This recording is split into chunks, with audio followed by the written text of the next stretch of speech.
To push stick or not to push stick?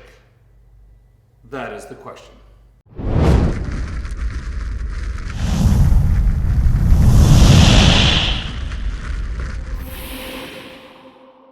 Welcome to the Warrior Woodshop. My name is Mr. Rodaway. I've been an instructor here at Fox High School's Warrior Woodshop for 17 years. And one of the things we did in 2020, along with all of the virtual learning, was make an inclusive table saw safety video.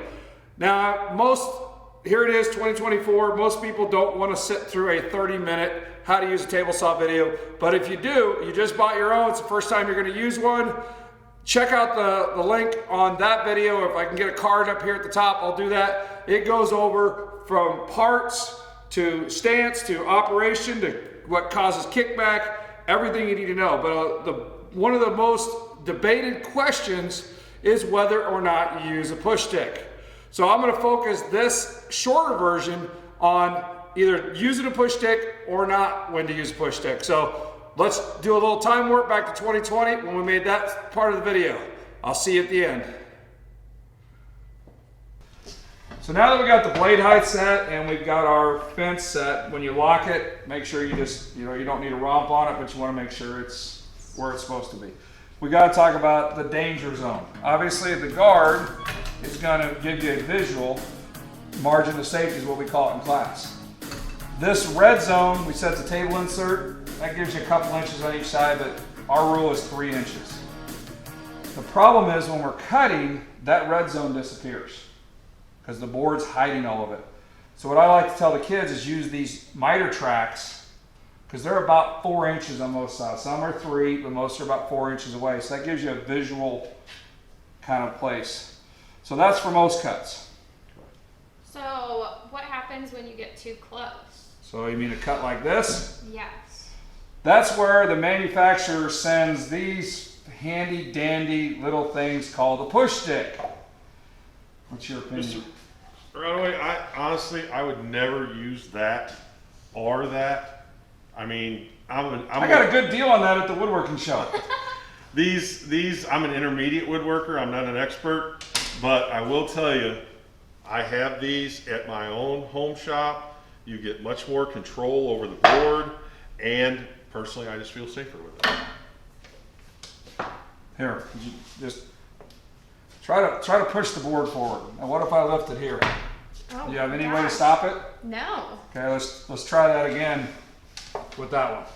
Just see, I'm actually lifting harder than I did the first time. Huh. So why wouldn't you just use this one all the time, no matter if you're in the danger zone or not? Actually, your hands, that's a very good question. Your hands are the best thing you can control a board because you really lose your sense of feel. Okay. So in our class, our woodworking class, and it's a good rule to follow. We have a measurement rule. Under 3 inches, so you basically, if you can't see the track, yes, you're going to use it no matter what. Okay. Over 6, that's where we want your hands to control it because it's definitely safer. So that gray zone is probably where you two might differ. That 3 to 6, I don't want to make a kid too nervous. I don't want to make a beginner too nervous. I try to get my students to be about 4 before they grab a push stick. Because again, you have more control with your hand, but there's just a point where it starts to get too dangerous. That was a very good question. Thanks for asking it. When rip cutting, make sure your feed force or your push hand is between the blade and the fence. So, just to quickly go through it for you to review, we're going to lock our fence. Okay. I'm going to do this as a dry cut. Blade height, we've already set from before, so we don't have to review that one. So we'll put our guard down. Okay. My body stance is diagonal to the fence. I don't want to be flat-footed because if it starts to twist, you can see how, we always say, even though it's shop, it's still an athletic stance. So your left hand, whatever's comfortable, Okay. your right hand in the center of the board. In the center. The reason we don't want to go, watch what happens if I push over here. Oh. See how it comes away from the fence? But if I push here in the center, it's so, plus you have the left hand to back it up. So there's your, and then follow through, and then reach down, or you can tap it with your knee, whatever's more convenient. All right, now that I've reviewed it, do you think you're ready? I guess so. Do you think I'm gonna need this? Well, we're gonna make a 9-inch cut. So from the rules, the little quiz, do you need it at 9 inches? No, it's 6 and under, right? 6 and under, we grab it. So go ahead and let's check our blade height. Go ahead and do that. So Right. you flip the guard So up. we'll put this up. Still Good good. to go? And Awesome. students are going to find that common because most projects we use similar lumber. So let's go ahead and retract the Put blade this guard. down.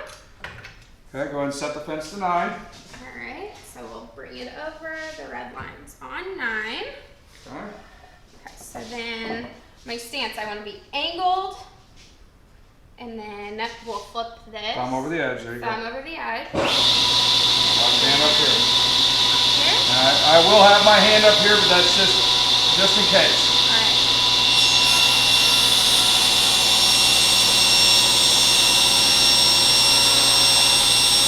It is okay to slide forward with the feet.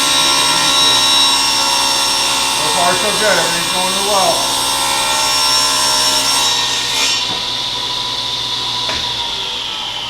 Awesome.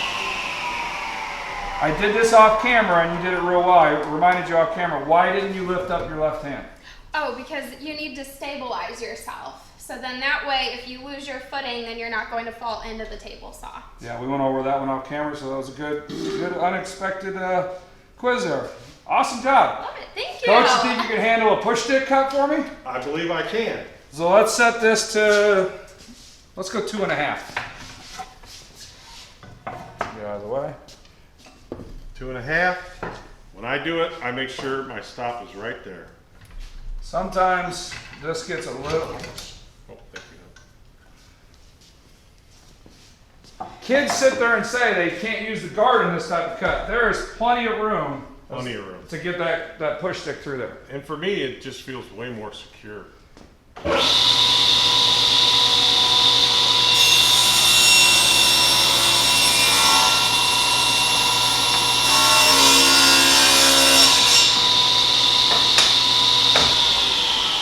I thought you were going to use the push stick. I did.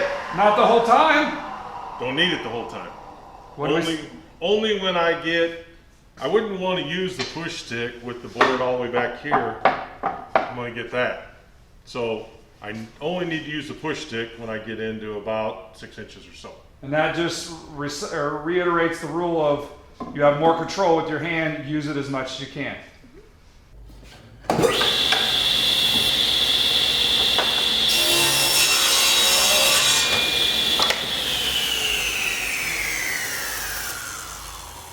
Well, hopefully you got some information as to when you should use a push stick and when you shouldn't and why you shouldn't, because definitely control is the name of the game when you're using the table saw. If you want to watch the entire 30-minute start to finish parts to stance to kickback, check out the links in our other videos. If you haven't done so, hit that subscribe button. We really appreciate that. That's helping us out here at the Warrior Woodshop. Leave a comment as to what your table saw is. Is it a 5 horsepower saw stop, or there's a little 1.5 horsepower Craftsman that you got from your grandpa from years ago? We do like those comments. We will reply. I wish there was a way you could post a picture, but it is what it is here on YouTube. Check us out on the Warrior Woodshop Facebook page, and you can definitely leave a comment there. So thanks for watching. If you haven't done so, hit that bell so you get notified when we do other safety videos. And thanks for watching. So all that's left to say is, go out and make some sawdust.